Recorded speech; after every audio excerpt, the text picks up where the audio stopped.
Hello students, register success academy online classes में एक बार पुनः आपका स्वागत है। मैं विशाल सर एक बार पुनः आपका स्वागत करता हूं। कल पीजीटी इंग्लिश का एग्जाम हुआ। जितने मेरे विद्यार्थी जिन्होंने कि इंग्लिश पीजीटी का एग्जाम दिया उनको बहुत बहुत शुभकामनाएं और उनके उज्जवल भविष्य के लिए मैं कामना करता हूं। पेपर कह सकता हूं कि पिछली जो परीक्षाएं हुई हैं टीजीटी और पीजीटी की 2021 से पहले की जो परीक्षाएं हुई हैं, 2016 की हो, 13 की हो, जो भी परीक्षाएं हुई, तो अगर हिस्ट्री की बात करें तो टीजीटी और पीजीटी के इतिहास में सबसे टफ पेपर आया है, इसमें कोई दो राय नहीं है। लेकिन ऐसा भी नहीं आया है कि जो पढ़ाया ना हो वो आ गया हो। जो पढ़ाया है वही आया है, बस क्वेश्चंस को घुमाकर दिया गया है। और जिन विद्यार्थियों ने डिटेल में पढ़ने का प्रयास किया है उनका पेपर भी अच्छा हुआ है। जहां तक ग्रामर का सवाल है तो ग्रामर भी सही आई थी, बहुत ज़्यादा टफ नहीं आई थी। लिटरेचर के क्वेश्चन में जरूर ये कह सकता हूं कि घुमा कर पूछे गए थे। ठीक, तो जिन लोगों ने परीक्षाएं दी हैं उन सबको मेरी तरफ से शुभकामनाएं। अब चूंकि एक डेट दे दी गई है जूनियर सुपर टेट के लिए 10 अक्टूबर, और साथ में ये भी चल रहा है कि लोक सेवा आयोग, उत्तर प्रदेश लोक सेवा आयोग की एक परीक्षा भी है 10 अक्टूबर को। तो हो सकता है 10 अक्टूबर को ये परीक्षा ना हो पाए, लेकिन ये भी पक्का है अक्टूबर के महीने में जूनियर सुपर टेट की परीक्षा बेटे आपकी हो जाएगी, ये पक्का है। तो कई मेरे स्टूडेंट्स अभी कमेंट बॉक्स में कमेंट कर रहे थे, सर सुपर टेट के लिए क्या तैयारी करनी है, सुपर टेट के लिए क्या पढ़ना है। तो अभी मैं इसीलिए सुपर टेट के बारे में आपको नहीं बता रहा था, क्योंकि टीजीटी और पीजीटी की परीक्षाएं लगी हुई थी, विद्यार्थी उन पर फोकस कर रहे थे। अब चूंकि कल पीजीटी की परीक्षा हो चुकी है तो अब हमारा पूरा फोकस होना चाहिए जूनियर सुपर टेट पर। और साथ ही साथ राखी के बाद, रक्षाबंधन के बाद मैं आपके लिए एलटी के जो वैकेंसी आ रही हैं तो एलटी इंग्लिश की तैयारी कराने के लिए भी मैं आपके लिए प्रतिबद्ध हूँ और मैं आपको उसकी भी तैयारी कराऊंगा। तो आज फिलहाल मैं आपको जूनियर सुपर टेट, सिलेबस तो नहीं कह सकता, सिलेबस मैं आपको दे चुका हूं, लेकिन जूनियर सुपर टेट में आपको क्या क्या पढ़ना है, कौन कौन से राइटर पढ़ने हैं, ग्रामर में क्या पढ़ना है, वो सब बताने का प्रयत्न करूंगा। बहुत छोटा सा वीडियो बनाऊंगा जिससे कि कम समय में आपको ये बात समझ में आ जाए आपको पढ़ना क्या है। तो सबसे पहले तो आप ये समझ लीजिए, मैंने जैसा लिखा है सुपर टेट जूनियर इंग्लिश, ठीक, इसमें इस पेपर को आप 50 नंबर का तो आपका जीएस आएगा, उससे कोई लेना देना नहीं मेरा। जीएस आप लोग अपने स्वतः स्तर पर तैयारी करिए, जनरल स्टडी में करंट अफेयर्स आपका, और साथ ही साथ जो आपका जीएस होता है उसके आधार पर आप उसकी तैयारी करेंगे। 100 नंबर का जो पेपर बचा इंग्लिश के लिए, उसमें आप 4 सेक्शन में इसको डिवाइड करते हैं। पहला सेक्शन है history of English literature and language, history of English literature and language यानी कि अंग्रेजी साहित्य और अंग्रेजी भाषा का इतिहास। ठीक, अंग्रेजी साहित्य और अंग्रेजी भाषा का इतिहास, history of English literature and language.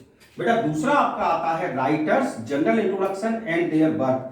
इस बात को विशेष ध्यान रखिएगा, जो यहां ये लिखा है लेखक जनरल इंट्रोडक्शन यानी कि लेखकों का सामान्य परिचय एंड देयर वर्क्स और उनके कार्य। ठीक, इस जो अगर यहां जनरल ना होता, writers introduction and there works होता सॉरी, तो हमें बहुत डिटेल में पढ़ने की आवश्यकता होती, जैसे कि टीजीटी और पीजीटी का पेपर आया है उसी स्तर पर।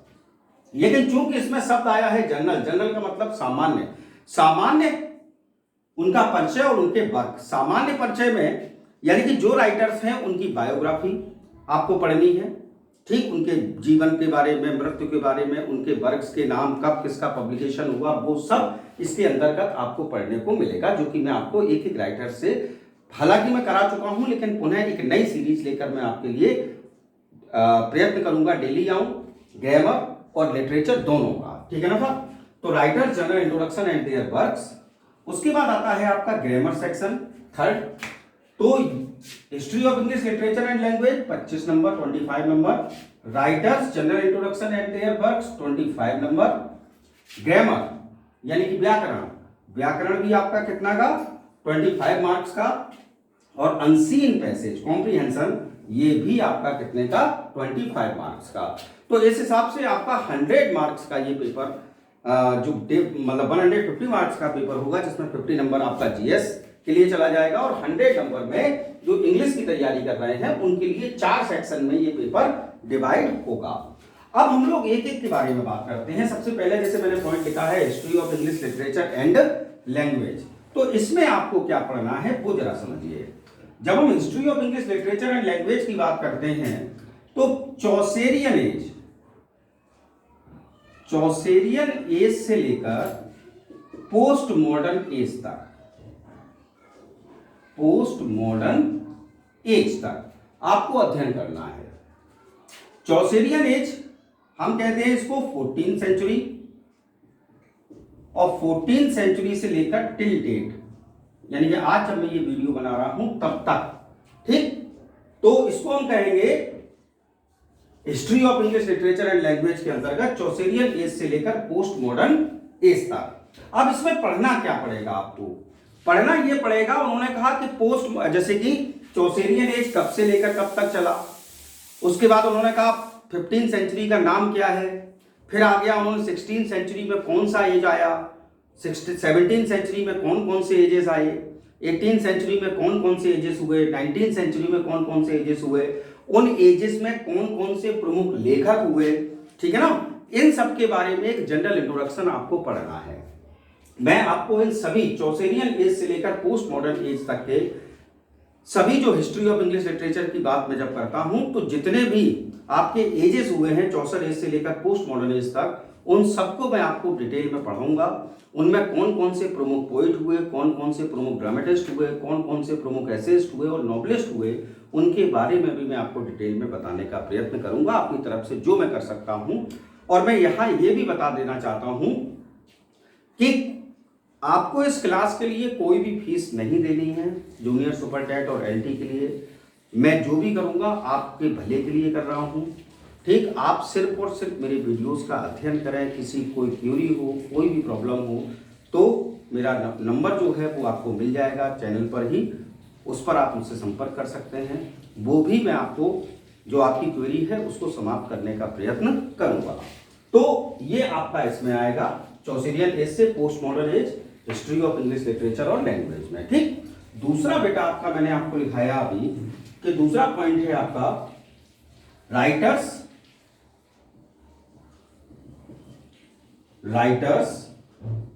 जनरल इंट्रोडक्शन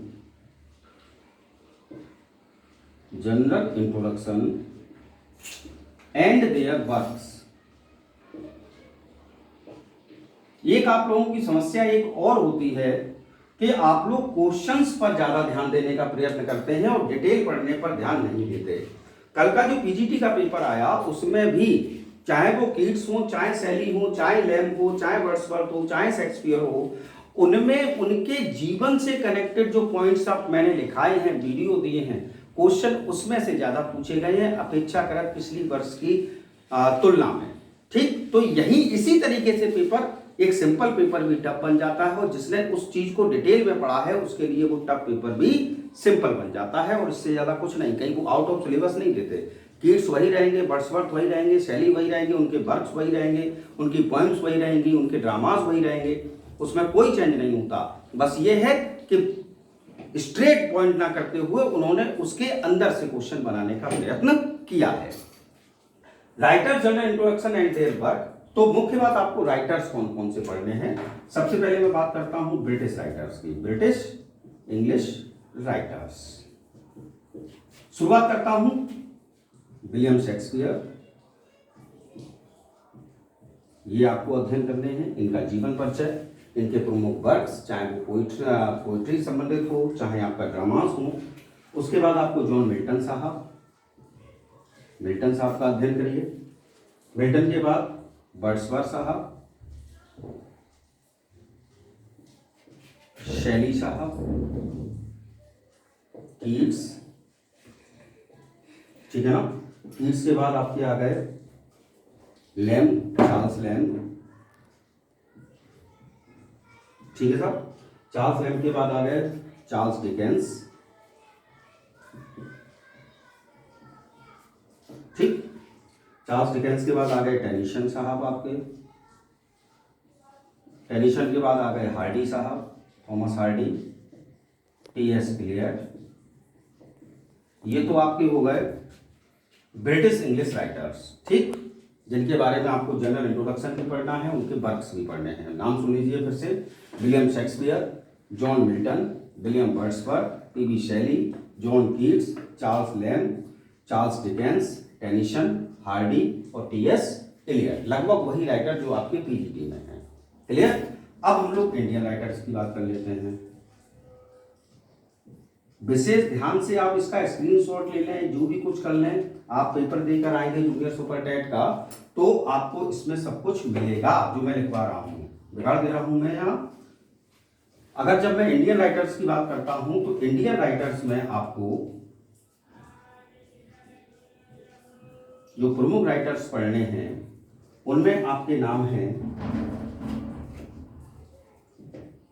वही पीजीटी वाले, कमला दास, मुल्कराज आनंद, आर के नारायण, ये बढ़ गए, आर के नारायण, साथ ही साथ आर के नारायण हो गए आपके। उसके बाद रविन्द्रनाथ टैगोर, ठीक, फिर निसिम एजकिल साहब, निसिम एजकिल साहब, सॉरी, निसिम एजकिल, साथ ही साथ राजा राव। ये प्रमुख इंडियन राइटर्स आपको पढ़ने हैं। फिर सुन लीजिए कौन कौन से इंडियन राइटर्स हुए आपके। कमला दास जी, मुल्कराज आनंद जी, आर के नारायण, आर एन टैगोर, निसिम एजकिल, राजा राव। ये आपको इंडियन राइटर्स पढ़ने हैं जिनका जनरल इंट्रोडक्शन पढ़ना है और वर्क्स पढ़ने हैं साथ। फिर आते हैं अमेरिकन। अमेरिकन राइटर की जब हम बात करते हैं तो अमेरिकन राइटर में अमेरिकन राइटर्स में आपके सबसे बड़ा नाम आता है रॉबर्ट फ्रॉस्ट, ठीक है साहब। रॉबर्ट फ्रॉस्ट के बाद वॉल्ट विटमैन, और वॉल्ट विटमैन के बाद अर्नेस्ट हेमिंग्वे, ठीक है। तो ये तीन प्रमुख अमेरिकन राइटर्स भी आपको पढ़ने हैं। अमेरिकन राइटर्स में रॉबर्ट फ्रॉस्ट, वॉल्ट विटमैन और अर्नेस्ट हेमिंग्वे। तो ये आपका दूसरा पॉइंट हो गया। पहले पॉइंट में हिस्ट्री ऑफ इंग्लिश लिटरेचर, जिसमें चौसेरियन एज से पोस्ट मॉडर्न एज तक जो भी एजेस हुए हैं उनका डिवाइडेशन, कब से लेकर कब तक कौन सा एज चला, किस एज का क्या नाम था, और उस एज में कौन कौन से प्रमुख लेखक हुए, कौन पोइट हुआ, कौन ड्रामेटिस्ट हुआ, कौन एसेइस्ट हुआ या कौन नॉवेलिस्ट हुआ। और राइटर्स और जनरल इंट्रोडक्शन में तीन कैटेगरीज मैंने डिवाइड की हैं आपके लिए। एक ब्रिटिश इंग्लिश राइटर्स, दूसरी इंडियन राइटर्स और तीसरी अमेरिकन राइटर्स की, ठीक। उसके बाद थर्ड नंबर की अगर हम बात करें तो थर्ड नंबर, जैसा कि मैं आपको पता है ग्रामर का, तो ग्रामर की जब बात करें 25 मार्क्स की आपकी ग्रामर भी आनी है। तो ग्रामर में आपको कौन कौन से टॉपिक विशेष तौर पर पढ़ने हैं वो समझ लीजिए। सबसे पहला स्पॉटिंग एरर, ठीक है। दूसरा आपका आ गया वोकैब, ठीक है। तीसरा जो पॉइंट आ गया आपका जो पढ़ना है वो है आपका इडियम्स एंड फ्रेजेस, ठीक है साहब। फिर आ गया आपका वन वर्ड सब्स्टिट्यूशन, ठीक। उसके बाद आपका आ जाता है एंटोनिम्स, उसके बाद सिनोनिम्स,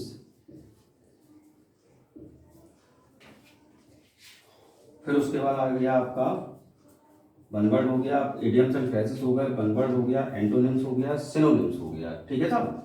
अब उसके बाद आपका पंचुएशन हो गया, फिर फिगर ऑफ स्पीच हो गया। उसके बाद आपका आ गया पंक्चुएशन, फिगर ऑफ स्पीच, फिर आया narration, direct and indirect narration.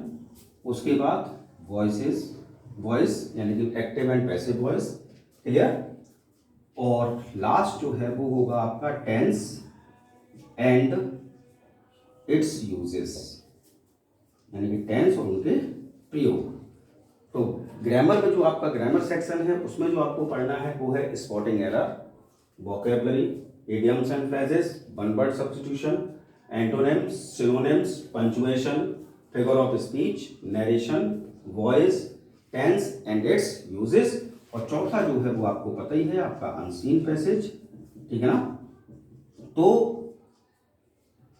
जो मेरे विद्यार्थी जिन्होंने अभी टीजीटी की तैयारी की है पूरे मनोयोग से, जिन्होंने पीजीटी की तैयारी की है मनोयोग से, तो आप देख रहे हैं जूनियर सुपर टेट में भी आपको लगभग वही सिलेबस पढ़ना है, कुछ अलग से विशेष आपको अध्ययन नहीं करना है, बस थोड़ा सा और हम लोग विस्तारित तरीके से पढ़ने का प्रयत्न करेंगे और अच्छी तरीके से क्वेश्चन बनाने का सीखने का प्रयत्न करेंगे, और मैं पूर्ण रूप से आपका जितना सहायता कर सकता हूं मैं सहायता करने के लिए आपको वीडियोस दूंगा। आपको सिर्फ इतना करना है कि मेरे चैनल को अधिक से अधिक लोगों तक शेयर करें। अब तक आपने मेरे चैनल को सब्सक्राइब ना किया हो तो प्लीज़ सब्सक्राइब करें, और मैं जल्दी ही आपको एलटी का वीडियो भी देना आरंभ करूंगा। राखी के बाद जैसा कि मैंने कहा सबसे पहले सिलेबस एलटी का क्या है और उसके बाद आपको उसमें क्या क्या पढ़ना है वो मैं पढ़ाऊँगा। इनमें भी लिटरेचर और ग्रामर दोनों के वीडियोस में आपको डेली देने का प्रयत्न करूंगा, ठीक है ना। तो आई होप आपको मेरा वीडियो पसंद आया होगा, और यदि आपको मेरा वीडियो पसंद आया हो तो प्लीज़ लाइक, कमेंट और शेयर अवश्य करिए, और यदि अब तक आपने मेरे चैनल को सब्सक्राइब नहीं किया है तो प्लीज़ मेरे चैनल को सब्सक्राइब करें। Thanks for watching. जय हिंद, जय भारत, नमस्कार।